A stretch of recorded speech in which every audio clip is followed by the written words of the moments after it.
Cerita mengenai peringatan peninggian salib Kristus. Diperingati setiap tanggal 27 September oleh Gereja Ortodoks dan 14 September oleh Gereja Katolik Roma. Dua peristiwa yang berhubungan dengan salib Kristus yang mulia. Diperingati setiap tanggal 27 atau 14 September, yang pertama, penemuan salib Kristus yang mulia di Golgota, dan peringatan kedua, yakni kembalinya salib Kristus yang mulia dari Persia ke Yerusalem. Saat mengunjungi Tanah Suci Yerusalem, Permaisuri Helena yang suci memutuskan untuk mencari dan menemukan salib Kristus yang terhormat. Seorang pria Yahudi tua bernama Yehuda adalah satu-satunya orang yang tahu di mana salib itu berada, dan ia memberitahu Permaisuri bahwa salib itu dikuburkan di bawah kuil Venus yang dibangun Kaisar Hadrianus di Golgota.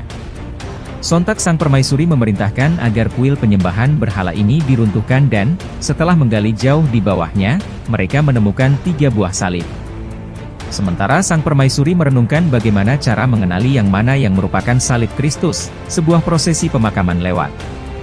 Patriark Macarius menyuruh mereka untuk meletakkan salib-salib itu, satu persatu, di atas jenazah.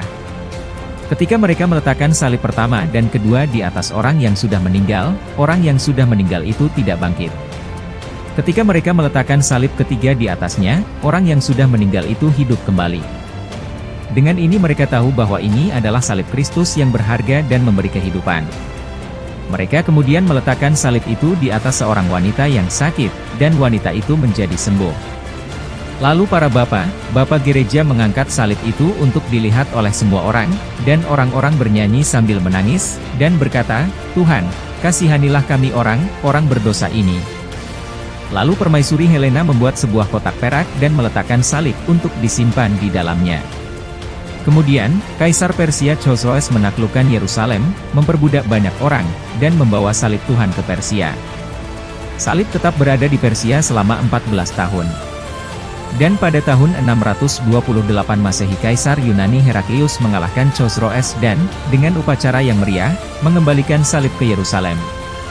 Ketika memasuki kota, Kaisar Heraklius memanggul salib di punggungnya, tetapi tiba-tiba ia tidak dapat melangkah lagi. Patriark Zaharia melihat seorang malaikat mencegah Kaisar memikul salib di jalan yang sama dengan yang dilalui Tuhan dengan bertelanjang kaki dan terhina. Sang Bapak Gereja menyampaikan penglihatan ini kepada Kaisar. Kaisar menanggalkan jubahnya dan, dengan pakaian compang-camping dan bertelanjang kaki, memikul salib, membawanya ke Golgota, dan meletakkannya di Gereja Kebangkitan.